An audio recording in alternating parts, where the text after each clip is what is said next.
Point একটা conclusive option দিয়েছেন যেটা আমরা গ্রহণ করতে পারি কিনা। সেখানে ওনারা বলেছেন যে একটা গভর্নমেন্ট কনস্টিটিউশনাল অর্ডার দিয়ে এটাকে পরে রেফারেন্ডামে দিয়ে এটাকে লিগ্যালাইজ করার ব্যাপারে। তো আমরা সবসময় এটা বলেছি, আপনারা জানেন যে এবি পার্টির পজিশন হচ্ছে আমরা ফ্লেক্সিবল।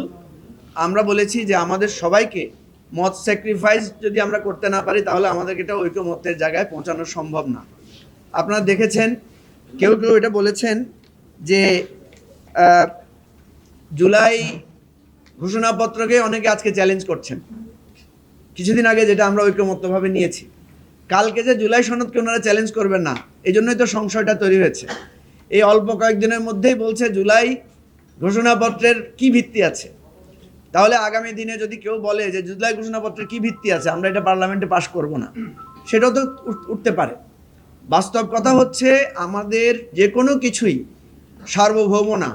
যদি আমরা কাউকে সার্বভৌমের মূল মর্যাদা দিয়ে থাকি সেটা হচ্ছে জনগণ। যেহেতু আমাদের কনস্টিটিউশনে বলা হয়েছে উই দ্য পিপল, যে আমরা জনগণের পক্ষ থেকে এই রাষ্ট্রটা ঘোষণা করছি। ফলে আমরা মনে করি যে গণভোটের মধ্য দিয়েই মূলত সংবিধানের যে ক্যারেক্টার, সংবিধানের যেই পরিবর্তন সংস্কার কথা বলা হয়েছে সেটাকে করতে হবে। কারণ সেই প্রসেসটা কি, সেই প্রসেসটার ব্যাপারে আজকে কমিশন যেটা দিয়েছে এটার সাথে আমরা একমত না হলেও আমরা বলেছি যে ঐকমত্যের জন্য এটাকে নিয়ে আমরা আলোচনাটা করতে পারি। ফলে আমরা পজিটিভলি আলোচনাটা করেছি। এখন কোনো দলের পক্ষ থেকে বলা হয়েছে যে 106কে দিয়ে এটা করার জন্য। আবার কিছুদিন আগে ওনারাই বলেছিলেন যে 106-এর এই ক্ষমতাটা নাই এত বড় সাংবিধানিক পরিবর্তনের জন্য। ফলে সেখানে আমরা একটা মধ্যপন্থার প্রসেস বা পরামর্শ দিয়েছি যে 106 এই প্রসেসটা আমরা প্লেস করতে পারি কিনা। যে এই প্রসেসটা যেটা বলা হয়েছে যে এখন একটা কনস্টিটিউশনাল অর্ডার জারি করবে এই জুলাই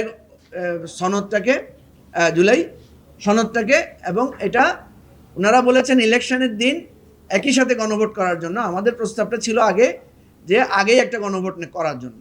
এখন কথা হচ্ছে আগে করুক বা একসাথে করুক, গণভোটটাই চূড়ান্ত। কারণ আজকে বিচারপতি এমদাদ সাহেব একটা কথা বলেছেন যেটা অত্যন্ত সিগনিফিকেন্ট। উনি বলেছেন যে আমাদের পার্লামেন্টেরও এই এখতিয়ার নাই সংবিধানের মৌলিক যে পরিবর্তনের কথা বলা হয়েছে সেটা করার। তাহলে এটা পরিবর্তনের একমাত্র ম্যান্ডেট নিতে হবে গণভোটের মধ্য দিয়ে। সুতরাং এই আলোচনাগুলো আমরা যতই করি, যতই বিতর্ক করি, মূল জায়গা হচ্ছে আমরা জুলাই সনদ বাস্তবায়ন করতে চাই কিনা। তাহলে যারা বলেন যে জুলাই সনদ বাস্তবায়ন করতে চাই কিন্তু সেটা পার্লামেন্টে গিয়ে করব, আমাদের প্রশ্ন হচ্ছে যদি চান তাহলে এখন কেন করতে চাচ্ছেন না, এবং সেটা জনগণের চূড়ান্ত যেটা আপনার লাগবে সেটা দিয়ে কেন করতে চাচ্ছেন না। এটা খুবই একটা ভ্যালিড কোশ্চেন। সুতরাং আমরা মনে করি যদি আমরা একমত হতে না পারি তাহলে আমাদের একটাই জায়গার যাওয়া, সেটা হচ্ছে জনগণের কাছে। এবং এটা কি জনগণ সিদ্ধান্ত নেবে, জনগণ ডিসাইড করবে না আমরা করব, এটার সিদ্ধান্ত তো আমাকে জনগণের মধ্য থেকে নিতে হবে। সুতরাং যত যুক্তি আমরা দেই, সংবিধানের সংশোধন, পরিমার্জন, পুনর্লিখন, সংস্কার সব কিছুর চূড়ান্ত অথরিটি হচ্ছে গণভোট। সুতরাং এই জায়গাটাকে কিভাবে আমরা একমত হতে পারি। আর সবচেয়ে বড় কথা হচ্ছে জনগণ চাইলে তো এই সংবিধানও বদলাতে পারে। যে সংবিধান আমরা করছি, এই সংবিধানটা কিন্তু 72 সালে প্রণীত হয়েছিল, এবং 72 সালে এই সংবিধান প্রণয়ন করেছিলেন যারা, তাদেরকে বলা হয়েছিল তারা হচ্ছে গণপরিষদ বা সাংবিধানিক পরিষদ। এই সাংবিধানিক পরিষদ নির্বাচিত হয়েছিল কিন্তু পাকিস্তানি পার্লামেন্টারি ফ্রেমওয়ার্কের মধ্য দিয়ে। তো ক্রিটিক্যালি তো আমরা বলতে পারি যে পাকিস্তানি এমপিরা আমাদের এই সংবিধান প্রণয়ন করেছে, তাহলে তো আমাদের সংবিধানেরই বৈধতা থাকে না। সুতরাং এই বৈধতার কুটতর্কে না গিয়ে, যেহেতু আমরা জুলাই সনদের ব্যাপারে একমত হয়ে গেছি, সুতরাং এখন বাস্তবায়নের জন্য একটু ফ্লেক্সিবল থেকে এই কাজটা করতে হবে। আমি যখন এই কথা বলেছি অনেকে টিটকারি করে আমাকে বলছেন যে আমি নাকি মিস্টার ফ্লেক্সিবল। তা আমি এটাকে ওন করি যে আমরা যদি ফ্লেক্সিবল না হই, এবং বিএনপি যদি একদিকে থাকে, জামাত যদি একদিকে থাকে, এনসিপি যদি একদিকে থাকে, আমি আপনাদেরকে লিখে রাখছি ইলেকশন যত দেরি হবে তত বিএনপির সবচেয়ে বেশি ক্ষতি হবে। ইলেকশন যত দেরি হবে নেক্সট ক্ষতি হবে এনসিপির, আর ইলেকশন যত দেরি হবে নেক্সট ক্ষতি হবে জামাতের। কেন হবে? কারণ ওনারাই এখন কিছুটা ক্ষমতার মুডে আছেন। বাংলাদেশের মানুষ সবসময় অ্যান্টি ক্ষমতার দিকে।